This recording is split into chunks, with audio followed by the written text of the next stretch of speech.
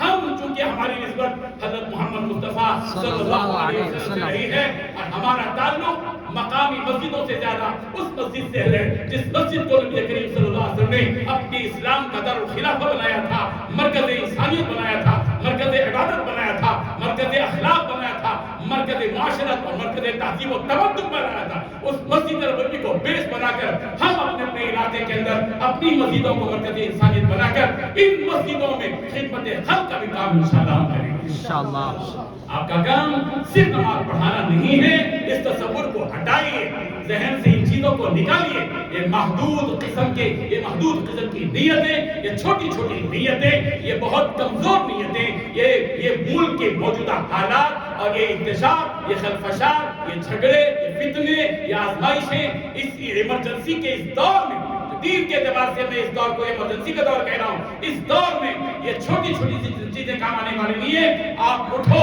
اپنے جواب کو بھی بتاؤ, اپنے جلال کو بھی بتاؤ, اپنی صلاحیتوں کو بھی بتاؤ, اپنی استعداد کو بھی بتاؤ, اپنے اندر کے گر اور ہنر کو بتاؤ, قوم کو بتاؤ کہ ہم جو ہے ہمارا تعلق صرف زکات اور صدقات سے نہیں ہے, ہمارا تعلق اپنے سماج سے, ہماری تہذیب سے, ہمارے اسلام سے.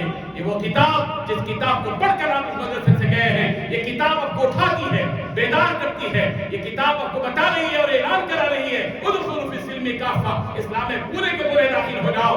آپ کے سماج میں کتنے لوگ کتنے فیصد مسلمان بن چکے ہیں, اس کا احتساب کرنا ہوگا اور پھر ان کو 100% مسلمان بنانے کی آپ کو تدبیریں کرنی پڑے گی.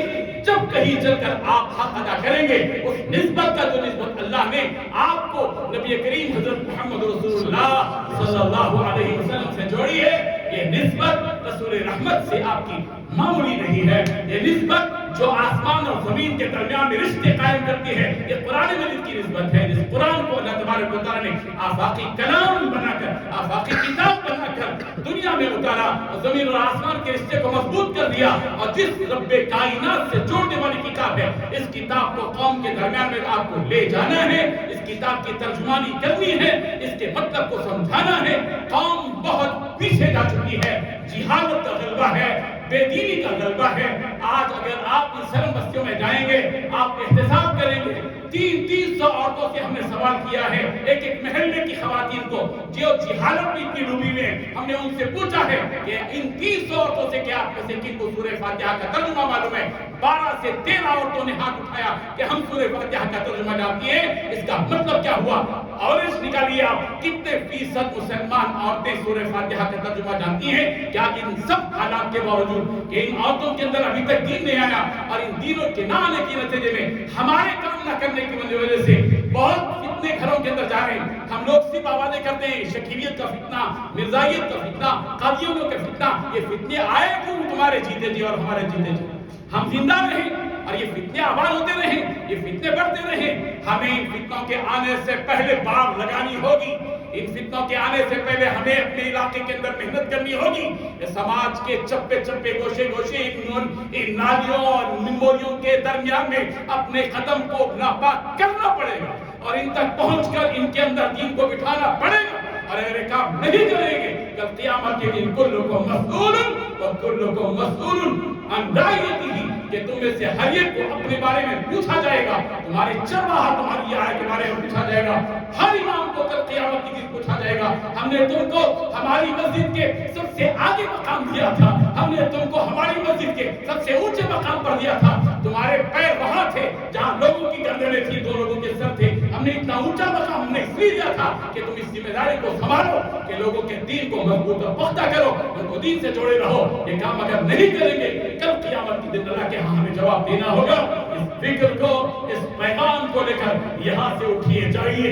اگر آپ یہ حق ادا کرتے ہیں تو آپ عبد المقتدر صاحب کی روح کو بھی خوش کرتے ہیں، ان کے بھائی کو بھی روح کو خوش کر سکتے ہیں. آپ اس ادارے کا حق ادا کرنے والے بن سکتے ہیں. اللہ کرے کہ یہ کام اور یہ پیغام ہم سب کے سینوں کے اندر محفوظ ہو جائے اور زندگی بھر یہ کام کرتے رہیں. ہمیں کرتے کرتے مرنا ہے، مرتے مرتے کرنا ہے. اس کام سے کبھی چھٹی نہیں ملے گی. اس کو چھٹی نہ ملے. جس کو سبق یاد ہوا یہ سبق ہے جو کبھی بھولنے والا نہیں ہے. اس سبق کو ذہن میں رکھیے، قوم کے درمیان میں جائیے، ہر طبقے سے دوستی رکھیے، غیر مسلموں سے تعلقات قائم کیجیے. تیلگو دھیڑی زبان کہہ کر، الکفار لا اعتبار کہہ کر بہت تسلی دے دی ہے ہم نے اپنے آپ کو. جھوٹی تسلی دی ہے، واللہ جھوٹی تسلی دی ہے ہم نے. یہ زبان، جس زبان کے بارے میں تیلگو دھیڑی زبان، تیلگو اس قسم کی باتیں کرتے اس زبان سے دور ہو گئے اور وہ مدعو ہمارے تھے، ہم دائی تھے، ان کی زبان کو ہم نے نہیں سیکھا. اللہ کا قانون کیا ہے؟ وَمَا أَرْسَلْنَا مِن رَّسُولٍ إِلَّا بِلِسَانِ قَوْمِهِ. اللہ کہہ رہے ہیں کہ ہم نے جس رسول کو بھی بھیجا اس قوم کی زبان کا جاننے والا بنا کر بھیجا. ہم میں سے کتنے علماء ہیں جو ان زبانوں سے واقف ہیں؟ ہمیں انگریزی پڑھنی ہوگی، علاقائی زبان بھی پڑھنی ہوگی اور ان تک پہنچنا ہوگا. اس فاصلے کو ختم کرنا ہوگا. ان غیر مسلموں سے دوستی کرنی ہوگی. اگر ہم مسجدوں میں نماز پڑھیں، وظائف پڑھیں اور مسجد سے گھر تک وظیفے پڑھتے پڑھتے چلے جائیں، وہ کافر کہے گا ہم کو تو گن گن کر گالیاں دے رہا ہے اس لیے کہ ہمارے ہاتھ میں تسبیح ہے. یہی تو کہے گا.